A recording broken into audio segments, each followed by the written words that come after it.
Muy bien, espero estén muy bien. Vamos a comenzar la segunda parte de la tutoría en relación a los temas, en el tema 6, aspectos de la producción y la legislación para el manejo de cosecha y post cosecha de carnes y sus derivados.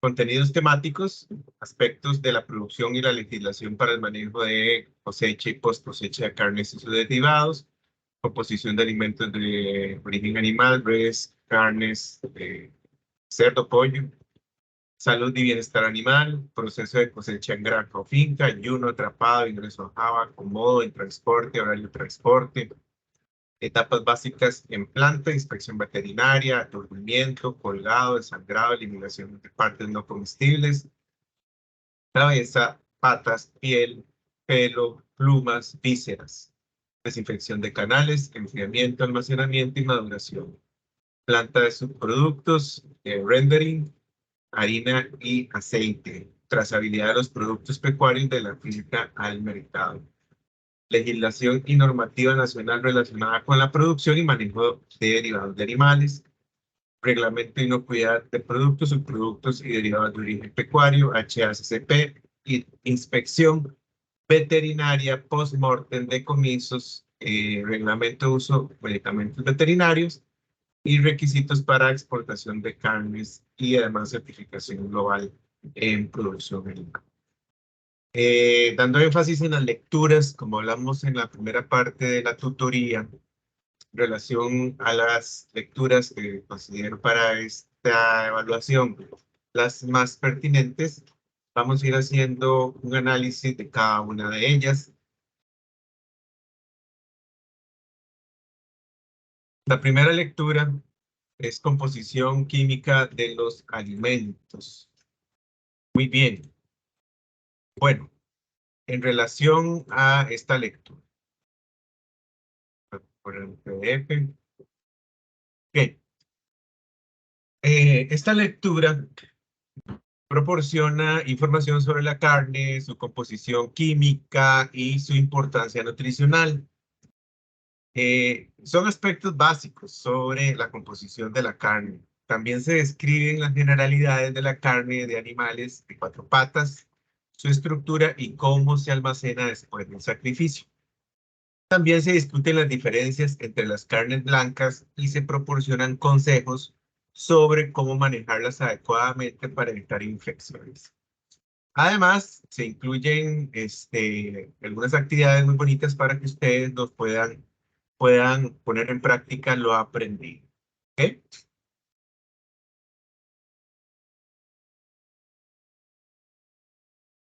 Bien, también la lectura habla o destaca la importancia de la carne como fuente de proteínas de alto valor biológico, ya que contiene todos los aminoácidos esenciales para el ser humano. También se menciona que la carne es una fuente de energía debido a la grasa que contiene, aunque es uno de los alimentos más perecederos debido a su alto contenido de agua, composición y pH, lo que favorece el crecimiento de los microorganismos. Por esa razón, es importante tomar medidas adecuadas para su manejo, distribución y también para su conservación. Eh, Me pareció también importante el dato de cómo se almacena la carne después del sacrificio. La lectura dice que después del sacrificio el animal se desolla, eviscera, destaza y lava. Luego la carne se almacena en una cámara de enfriamiento a una temperatura de 2 grados Celsius durante 36 horas. Este proceso permite que el glucógeno muscular se convierta en ácido láctico, lo cual actúa como un conservador líquido. Además, este tiempo de enfriamiento permite que desaparezca el rigor mortis antes de procesar la carne. Por lo tanto, la carne se almacena en una cámara de enfriamiento a una temperatura específica para garantizar su conservación y calidad. Bien, pero ¿qué es carne? Vamos a ir viendo un poquito sobre generalidades de la carne. Como ven ahí en la diapositiva, La carne es un tejido muscular que funciona como soporte y medio de locomoción del esqueleto del animal en vida. La carne está formada por músculo esquelético con cantidades variables de grasa y tejido conectivo. El término carne se aplica también a las partes comestibles de las aves de corral, carnes blancas y mamíferos silvestres, así como crustáceos y reptiles. La carne está compuesta por proteínas cárnicas y pueden ser contráctiles o miofibrilares. Estas proteínas cárnicas se encuentran presentes en el interior de las células musculares y por ellas el músculo es capaz de contraerse. Son solubles en soluciones salinas concentradas e insolubles en la ausencia de sal. Esta propiedad se utiliza para elaborar productos emulsionados. Y también tenemos las proteínas sarcoplasmáticas. Son endocelulares y son hidrosolubles y proporcionan energía y capacidad de sintetizar proteínas. Se encuentran en el fluido que se desprende de la carne durante el proceso de descongelación. Una de las más importantes es la mioglobina, ya que se asocia con el color de la carne.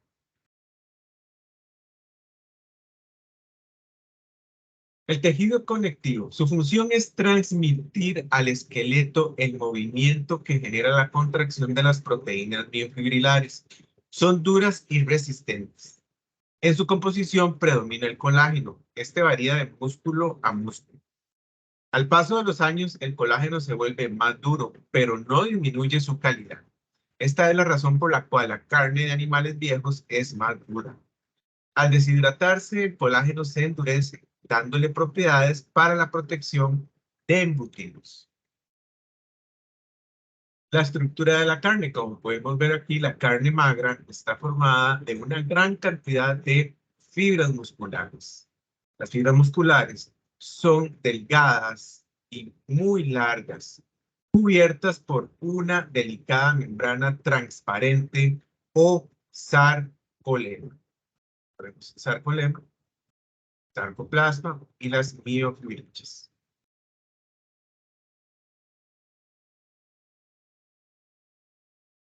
El sarcómero es una estructura contráctil básica en el músculo, constituido por miofibrillas en un 70% de su volumen. Estas miofibrillas son la causa de la contracción en presencia del calcio. La célula muscular está rodeada de tejido conjuntivo que tiene colágeno, conocido como endomisio.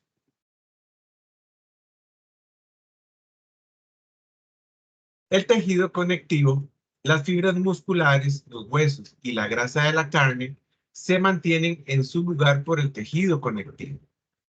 El tejido conectivo de colágeno se encuentra en los tendones que une el músculo del hueso, en la piel, en los huesos y en las dentinas de los dientes. La grasa. La grasa es otro componente de la carne. Es el componente más variable de las carnes procesadas. Afecta directamente al sabor, la textura, la vida útil y el beneficio. Los lípidos más abundantes son los triglicéridos. La energía mecánica deriva del proceso de picado en cúter o emulsor. La grasa de cerdo es más susceptible a oxidarse que la de vacuno u ovino. Al oxidarse, también se le conoce como rancidez a este proceso de oxidación de la grasa. Los aceleradores de la rancidez son las altas temperaturas, también algunas bacterias, metales y metales pesados, el sodio, etc.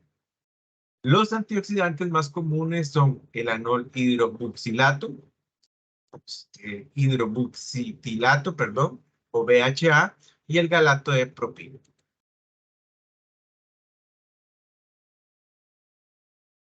La carne experimenta una modificación, como les hablé al inicio, después de su sacrificio. ¿Okay? Cuando se produce la muerte del animal, se rompe el equilibrio dinámico existente del músculo vivo. por lo que se producen cambios biofísicos y químicos. El primer cambio es la rigidez cadavérica o rigor mortis. Es la última reacción vital de los músculos que mueren y en el que aparecen rígidos e inflexibles y los miembros apendiculares no consienten el encogimiento pasivo. El rigor mortis es un signo reconocible de muerte, de latín mortis, que es causado por un cambio químico en los músculos que causa un estado de rigidez, de latín rigor, e inflexibilidad a las extremidades y una dificultad para mover o manipular el cadáver. A una temperatura normal, el rigor mortis suele aparecer a las 3 o 4 horas después de la muerte clínica y el rigor suele tener un efecto completo sobre las 12 horas. ¿Cuáles son las características principales del rigor mortis? Bueno, viene un descenso del pH de 7.3 más o menos al 5.4. También una disminución de la capacidad fijadora de agua. Hay una disminución de la resistencia eléctrica y aumento de la aptitud para curado. Una alteración del color de la carne y una disminución de ATP. También luego viene la maduración de la carne. Este es un estado en el que la carne adquiere un olor y sabor aromáticos ligeramente ácidos, se reblandece y se torna jugosa. Hay una desaparición de la rigidez cadavérica y un ablandamiento de la carne. ¿Cuáles son las características de esta etapa de la carne? Un aumento en pH de 5.4 a 6. Hay un aumento de la capacidad fijadora del agua. Y lo más importante en la maduración es la relación pH y temperatura del canal. Estos son los dos factores o las dos variables más importantes. Esto según el tiempo que tarde en disminuir el pH, tendremos tres tipos de carne. La carne normal, la carne PSE, por sus siglas en inglés, pálida, suave y exudativa, y la carne de FD, por sus siglas en inglés, de oscura, firme y seca. ¿Ok? Estos son los tres tipos de carne según su pH. ¿Ok? Muy bien. Y vamos a ver cada una de ellas. Bueno, aquí pueden ver algunas fotografías de las maduraciones de la carne en relación a su pH. Tenemos la carne PSE, aquí la podemos ver. Carne PSE, y también tenemos otro corte PSE, pálida, suave y oxidativa. Al producirse una bajada brusca de pH, la canal alcanza bajos pHs. Cuando la temperatura es todavía alta, esto produce la desnaturalización de las proteínas, siendo estas incapaces de retener agua. El agua contenida antes en las proteínas miofibrilares sale al espacio intercelular. La observación al microscopio indica una estructura abierta aumentando el volumen intersticial. Las consecuencias son carnes de alta exudación y carnes pálidas, indicando la desnaturalización de la mioglobina. ¿Ok? Esta es la característica principal y las causas de una carne pálida, suave y exudativa. ¿Ok? Bien, lo podemos ver en las fotografías. El otro tipo de carne, según su relación con el pH y temperatura, es la carne oscura, firme y seca. Estas son carnes en las que no se ha producido una baja de pH, ya que carecen de reservas de glucógeno. La glucólisis es pequeña, por lo que los niveles de ácido láctico también son pequeños. El pH no alcanza el punto isoeléctrico de las proteínas. Al alejarse el pH de la carne del punto isoeléctrico de las proteínas, estas tienden a aumentar la capacidad de enlace. Significa esto que aumenta la capacidad de retener agua que queda dentro de las estructuras miofibrilares. Esta estructura es responsable de su color oscuro. Son carnes secas y firmes, debido a una disminución de líquido intersticial. Y podemos ver también en la fotografía, como anteriormente, un tipo de carne de enfriamiento. Muy bien. Y también las carnes normales, sin esos cambios en su pH. Las diferencias en el color de la carne se debe a los dos grupos de músculos de los cuales puede prevenir, los blancos y los rojos, que tienen ese tono de acuerdo a las diferentes concentraciones de mioglobina que contienen, que es aproximadamente igual a las 3/4 partes del pigmento total de la carne roja, ya que el resto es la hemoglobina de la sangre. Quiere decir que la mioglobina es ese componente que le da el color rojo característico a la carne. La res contiene más mioglobina que la ternera y el puerco. Los músculos más ejercitados tienden a ser de color más profundo. En ocasiones ocurren cambios inesperados en el color de la carne fresca, especialmente es notorio en la carne de res. Esto se debe a un cambio en la estructura de la mioglobina, donde las moléculas de la mioglobina y la hemoglobina contienen un compuesto porfirinírico de hierro denominado hemo. El hemo está formado por 4 grupos pirúlicos unidos para formar un anillo porfirínico, como se muestra en esta figura.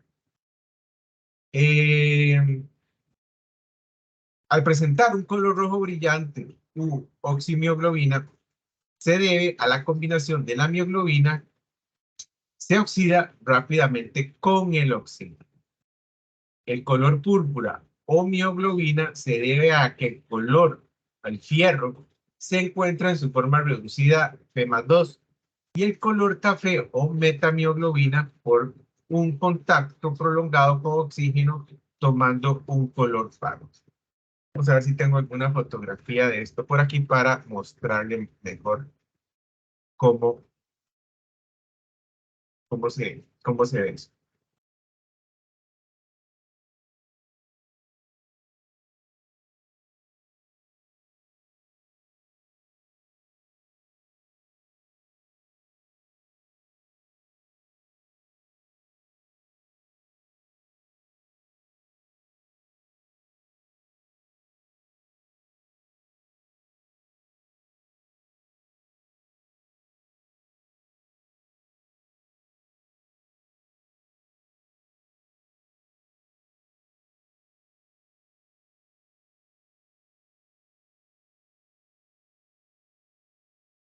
A ponerlo por acá, lo voy a colocar en las diapositivas.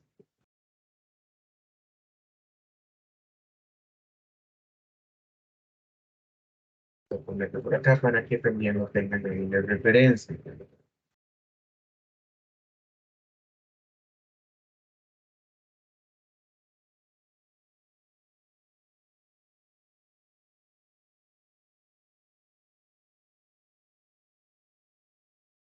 Estoy por acá.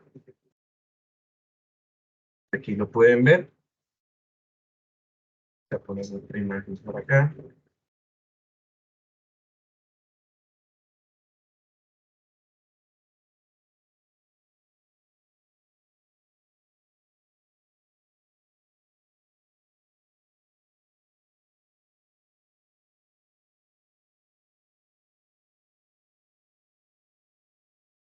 Para que lo tengan ahí a manera de referencia y les quede mejor ejemplificado cuál es este fenómeno o cómo se hace este fenómeno.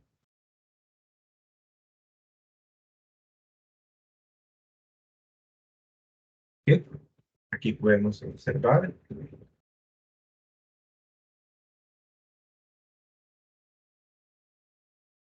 Aquí podemos observar este fenómeno del color, de los cambios de color brillante por la oximioglobina, que da este color rojo, rojo vivo a la carne, y debido a la combinación de la mioglobina con el oxígeno, ¿verdad?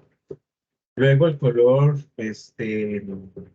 rojo púrpura, podemos ver, o mioglobina, que se debe a que el hierro, ¿verdad? El fierro, se encuentra en su forma reducida, F más 2, y luego por oxidación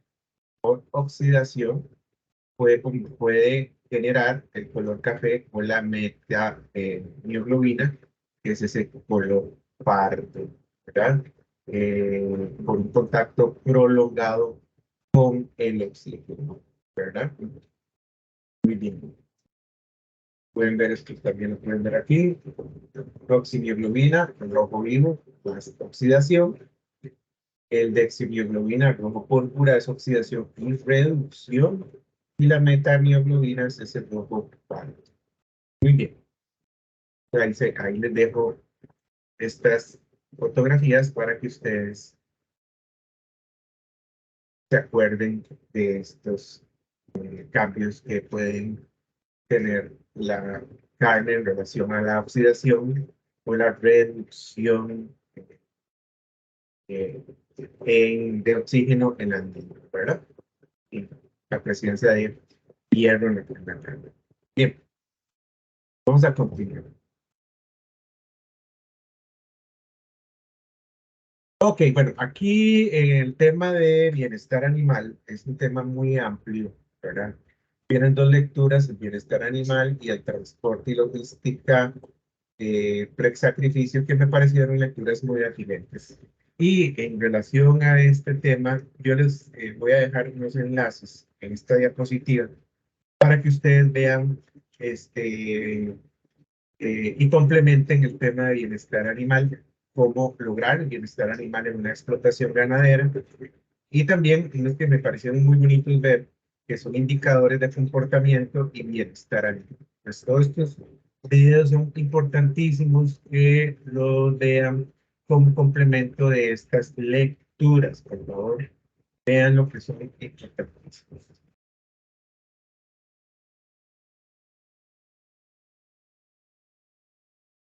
Bien, en cuanto a la lectura, vamos a ver con la lectura de bienestar animal. Esta lectura proporciona información sobre animales que estén sanos, felices y puedan expresar sus comportamientos naturales. El concepto de bienestar animal incluye tres elementos: el funcionamiento adecuado del organismo, el estado emocional del animal y también la posibilidad de expresar algunas conductas normales propias de la especie. Los indicadores basados en el animal nos permiten evaluar el bienestar tanto en los sistemas intensivos como en los sistemas extensivos. También hablaba, una lectura corta, pero muy bonita, sobre las 5 libertades, que son un marco útil para evaluar el bienestar animal y garantizar que los animales no sufran sed, hambre, malnutrición, estrés físico, térmico, también dolor, lesiones, enfermedades, miedo o estrés. En general, esta lectura es valiosa porque da información sobre cómo garantizar que los animales estén sanos, felices y puedan expresar sus comportamientos naturales. ¿Ok? Entonces, ¿cómo garantizar que los animales estén sanos, felices y puedan expresar sus comportamientos naturales? La lectura sobre bienestar animal, o esta lectura sobre bienestar animal, proporciona varias recomendaciones para garantizar que los animales estén sanos, felices y que puedan expresar sus comportamientos naturales. Algunas de las recomendaciones que habla la lectura son el de proporcionar una dieta adecuada y también agua de beber para evitar sed, hambre y también malnutrición. También darles un ambiente adecuado, incluyendo un refugio frente a las inclemencias climáticas y un área de descanso cómoda para evitar el estrés físico o térmico. También recomienda prevenir adecuadamente las enfermedades y lesiones y proporcionar un diagnóstico y tratamiento rápido para evitar el dolor y el sufrimiento. También se les debe dar un espacio necesario y las instalaciones adecuadas para que los animales puedan expresar sus comportamientos naturales y alojarlos, en compañía de otros individuos de su especie. Debe garantizarse también las condiciones necesarias para evitar el sufrimiento mental y emocional, como evitar el miedo y también el estrés. ¿Cuáles son también los principios y criterios en los protocolos Welfare Quality que venían ahí, que también me parecieron importantes? Incluyen 4 aspectos que se deben de tener en cuenta al valorar el bienestar animal según esta marca, estos principios. El primero es la alimentación. La alimentación se debe garantizar o debe garantizar la ausencia de hambre prolongada y de sed prolongada. Luego el alojamiento, como acabamos de ver, pues indica que se debe garantizar el confort en relación al descanso, el confort térmico y la facilidad de movimiento. El tercer aspecto es el estado sanitario. Indica que se debe garantizar la ausencia de lesiones, enfermedades y dolor causado por prácticas de manejo, tales como la castración, el corte de la cola, el descornado, etc. Y luego el comportamiento. Se debe garantizar la expresión de un comportamiento social adecuado, de forma que exista un equilibrio entre los aspectos negativos como la agresividad y los positivos y la expresión adecuada de otras conductas, de forma que exista un equilibrio adecuado entre los aspectos negativos y los positivos. Estos principios y criterios se basan en medidas directamente relacionadas con los animales, lo que los diferencia de otros protocolos que se basan principalmente en medidas basadas en el hombre. Por eso me pareció una lectura bonita y diferente. Bien. Vamos a ver por acá.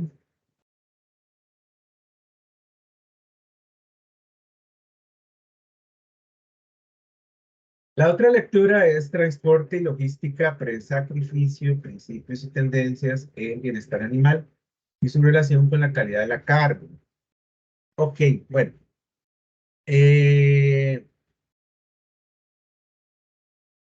Vamos a ver. Esta lectura también tiene muchos elementos importantes en relación a lo que es la logística y el bienestar animal. La logística pre-sacrificio se refiere a todas las etapas involucradas en el transporte, manejo y gestión de los animales desde la granja hasta el matadero. Esta logística es esencial para garantizar la seguridad y calidad de la carne que se produce. Por lo tanto, es importante tener en cuenta que el bienestar animal y la calidad de la carne están estrechamente relacionadas con la logística pre-sacrificio. El estrés que experimentan los animales durante el transporte y manejo puede tener un impacto negativo en su bienestar y en la calidad de la carne que producen. Por lo tanto, es fundamental que se preste atención a la logística pre-sacrificio para garantizar el bienestar animal y la calidad. Bien.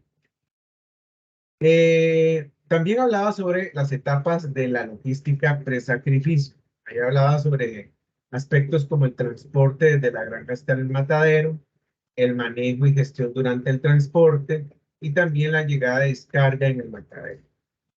La logística pre-sacrificio se compone de varias etapas que son cruciales para garantizar el bienestar animal y la calidad de la carne.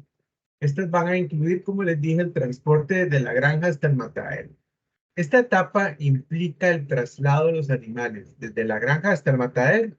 Durante este proceso es importante asegurarse de que los animales estén cómodos y seguros para minimizar el estrés y prevenir lesiones. En cuanto al manejo y gestión durante el transporte, es importante que los animales sean manejados adecuadamente para minimizar el estrés y prevenir lesiones. Esto incluye asegurarse de que los animales tengan suficiente espacio, ventilación adecuada y acceso a agua y alimento. Y finalmente, la llegada y descarga en el matadero. Una vez que los animales llegan al matadero, es importante que sean descargados y manejados adecuadamente para minimizar el estrés y prevenir lesiones. Esto incluye asegurarse de que los animales tengan acceso al agua y comida y que sean manejados con cuidado para evitar lesiones. En resumen, la logística presacrificio es un proceso muy complejo que involucra muchos factores y varias etapas cruciales para garantizar el bienestar animal y la calidad de la carne. Es importante prestar atención en cada una de las etapas para minimizar el estrés y prevenir lesiones en los animales, lo que a su vez puede mejorar la calidad de la carne que se produce. El tercer aspecto importante de la lectura es ese impacto de la logística presacrificio en el bienestar animal. La logística presacrificio puede tener un impacto significativo en el bienestar animal. Como hemos visto, durante el transporte y manejo, los animales pueden experimentar estrés debido a las condiciones subóptimas, como la falta de espacio, una ventilación inadecuada, el ruido y vibraciones. Este estrés puede tener efectos negativos en la salud y el bienestar de los animales, lo que a su vez puede afectar la calidad de la carne que produce. El estrés puede provocar cambios fisiológicos en los animales, como la liberación de hormonas de estrés, que pueden afectar la calidad de la carne. Además, el estrés puede aumentar la susceptibilidad de los animales a enfermedades y lesiones, lo que puede afectar su bienestar y, obviamente, la calidad de la carne. Es importante minimizar el estrés pre-sacrificio para garantizar el bienestar animal y la calidad. Esto puede lograrse mediante la implementación de prácticas de manejo adecuadas, como proporcionar suficiente espacio, ventilación adecuada, acceso a agua y comida, minimizar el ruido y las vibraciones durante el transporte. También es importante minimizar el tiempo de transporte y asegurarse de que los animales sean manejados con cuidado durante todo el proceso de logística pre-sacrificio. También otro elemento importante es ese impacto de la logística pre-sacrificio en la calidad de la carne. La logística pre-sacrificio puede tener un impacto significativo, como hemos dicho, en la calidad de la carne. El estrés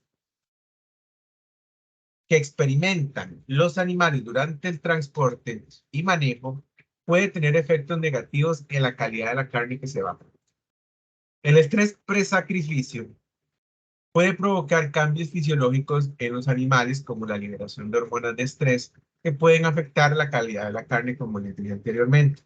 Por ejemplo, el estrés puede provocar la acumulación de ácido láctico en los músculos, lo que puede afectar la textura y el sabor de la carne. Además, el transporte y manejo inadecuados pueden provocar lesiones en los animales, que también, por ende, va a afectar la calidad de la misma. Por ejemplo, las lesiones pueden provocar hematomas y contusiones en la carne, lo que puede afectar su apariencia y calidad. Es importante minimizar el estrés pre-sacrificio para garantizar la calidad de la carne.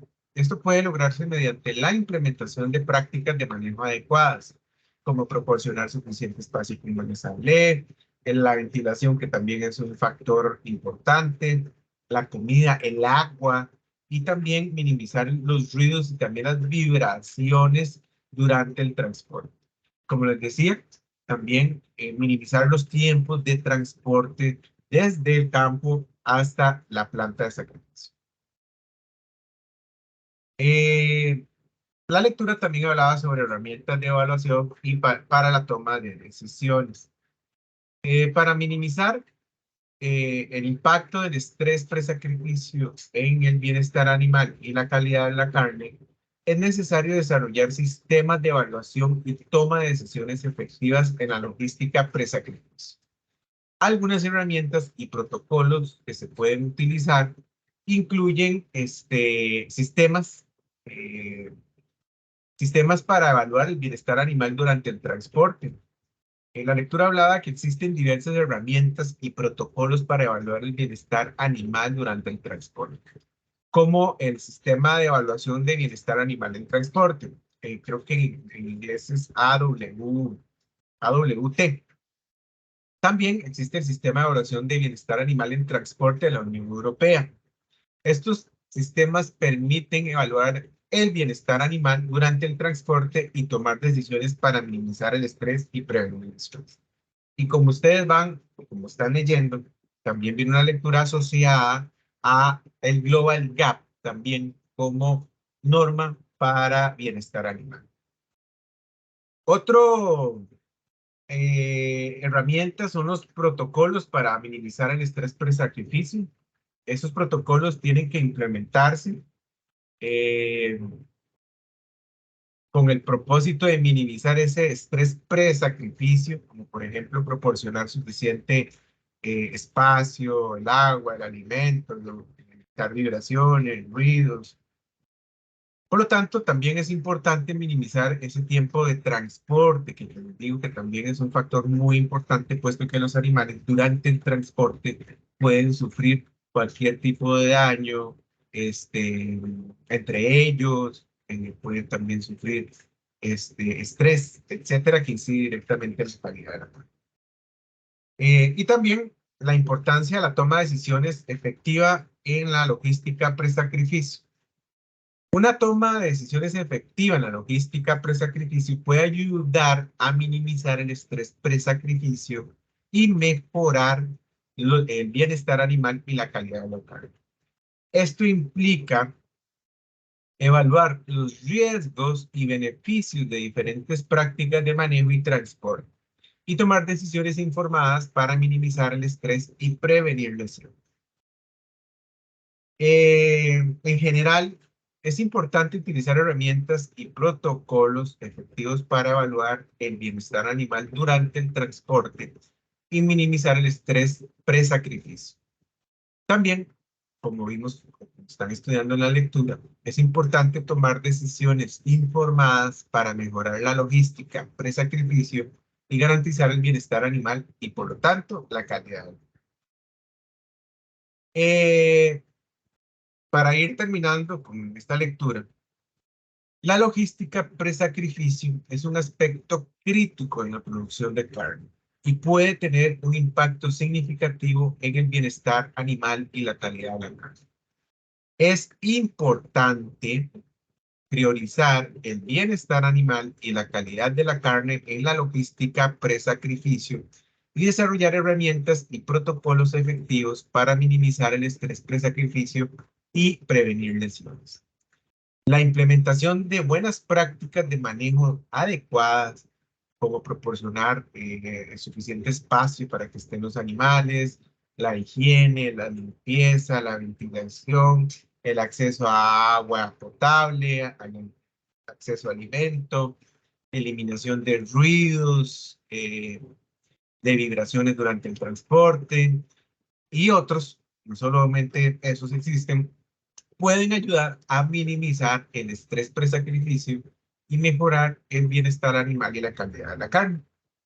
Además, es importante continuar investigando y desarrollando en esta área para mejorar la logística pre-sacrificio y garantizar el bienestar animal y la calidad de la carne. Esto implica evaluar, como hablamos anteriormente, los riesgos y beneficios de diferentes prácticas de manejo y transporte y tomar decisiones informadas técnicamente para minimizar el estrés y prevenir lesiones. Por lo tanto, la logística pre-sacrificio es un aspecto, como dije anteriormente, crítico en la producción de la carne. Y es importante priorizar el bienestar animal y la calidad de la carne en esta. ¿Okay? Entonces, si desarrollamos buenas prácticas de manejo y herramientas y protocolos efectivos, podemos mejorar el bienestar y la calidad de la carne que se va a producir. Bien.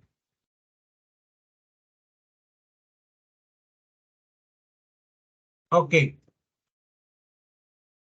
El resto de lecturas, otras que me parecieron pertinentes, es sobre los requisitos para optar por la certificación para exportación.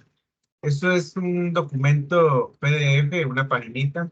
Repasen cuáles son los requisitos para optar por el grado de certificador.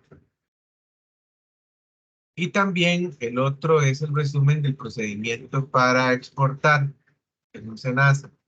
También pueden darle una ojeadita para que vean cuáles son estos procedimientos.